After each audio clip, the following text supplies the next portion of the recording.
Students, आज हम लोग मैकेनिकल प्रॉपर्टीज ऑफ सॉलिड की लेक्चर पढ़ेंगे, तीसरा लेक्चर।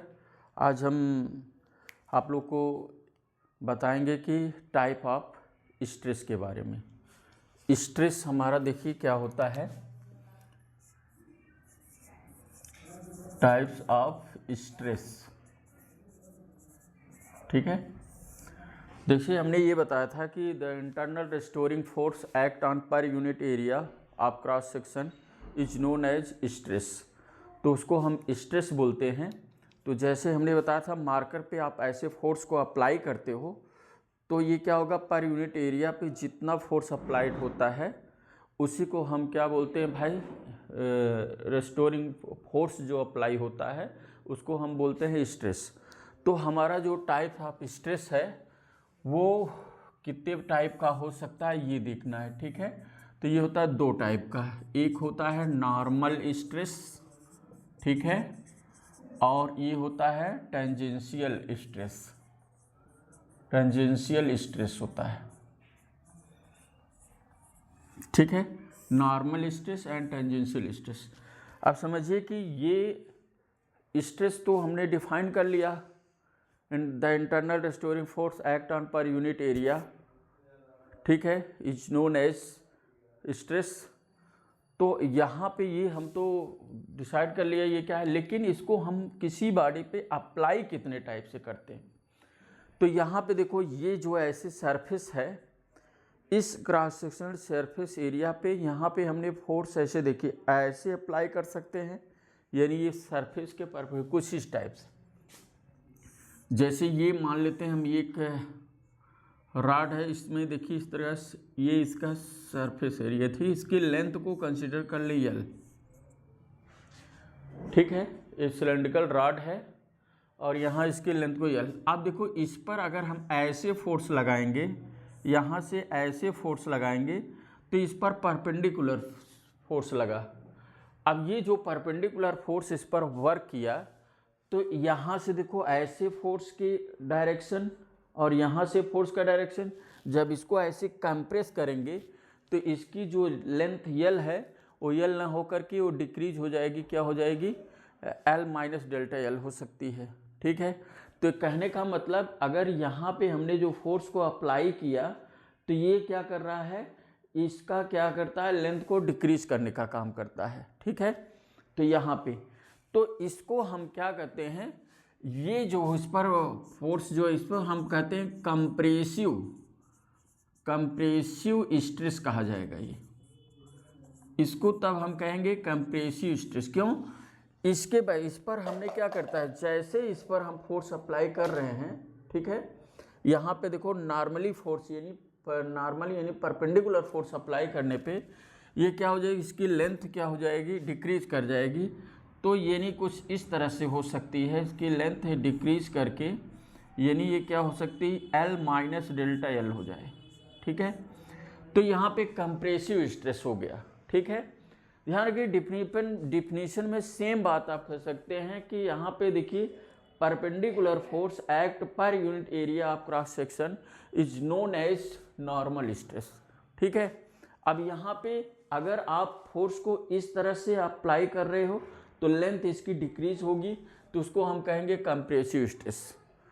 तो यहाँ पे लेंथ की बात है कि लेंथ क्या कर रही है, डिक्रीज कर रही है ना। अब यहाँ पे ये समझना है कि अगर यही सिचुएशन देखो, यही ऑब्जेक्ट ये है और ये आपकी क्रॉस सेक्शन एरिया, आप इसमें फोर्स को हम इस तरह से लगा दें।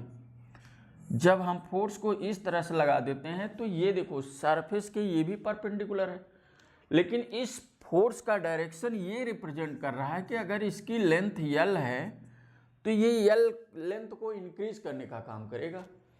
अब इसकी लेंथ इंक्रीज करके कुछ इस तरह से हो सकती है, लेंथ इसकी इंक्रीज करके कुछ इस तरह से हो सकती है, इसको आप लिख सकते हो क्या, L प्लस डेल्टा L, यानी कुछ इसकी लेंथ इसमें चेंज हो गई, बढ़ गई।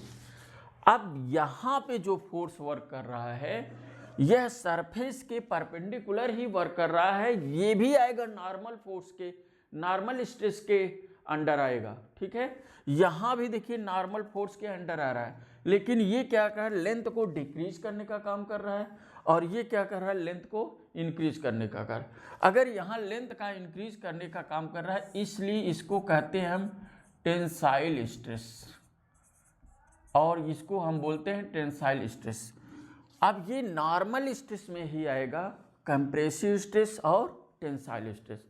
ये कंप्रेसिव और टेंसाइल स्ट्रेस क्योंकि लेंथ हमारी यहाँ पे क्या कर रही है, डिक्रीज कर रही, यहाँ पे इंक्रीज कर रही। लेंथ के इंक्रीज और डिक्रीज करने के कारण ही इसको हम कहते हैं लॉन्गिट्यूडिनल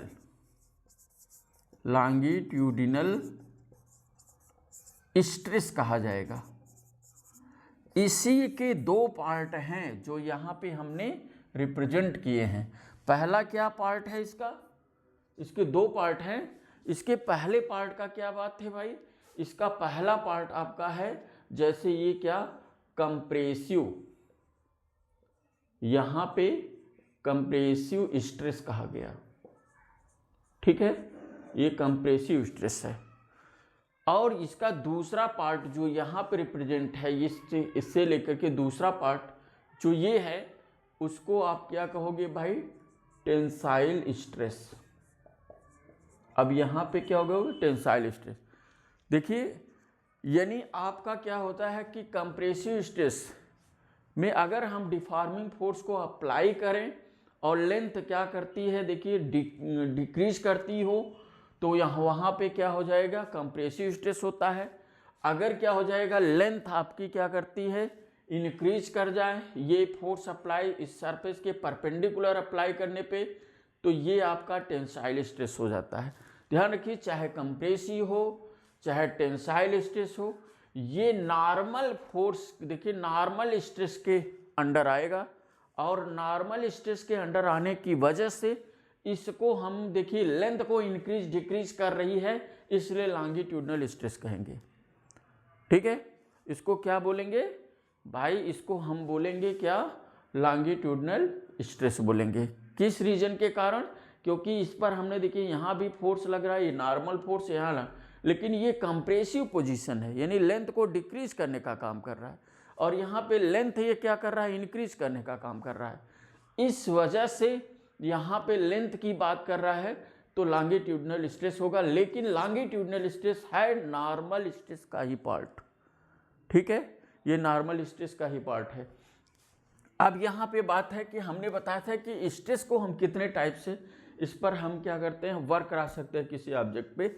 एक तो ऐसे देखिए, इस पर हम परपेंडिकुलर फोर्स अप्लाई किए हैं, और दूसरा जो होता है हमें देखिए, ये अभी देखिए रह गया था कि हमको बताना था इस पर टेंजेंशियल, यानी ये तो ये आपका क्रॉस सेक्शनल एरिया है। अगर इस सरफेस के पैरेलल देखिए ऐसे अगर एक लाइन ड्रा कर दें, उसी लाइन के डायरेक्शन में अगर फोर्स लग रहा हो, तो इसको हम बोलते हैं क्या भाई, टेंजेंशियल स्ट्रेस बोलेंगे।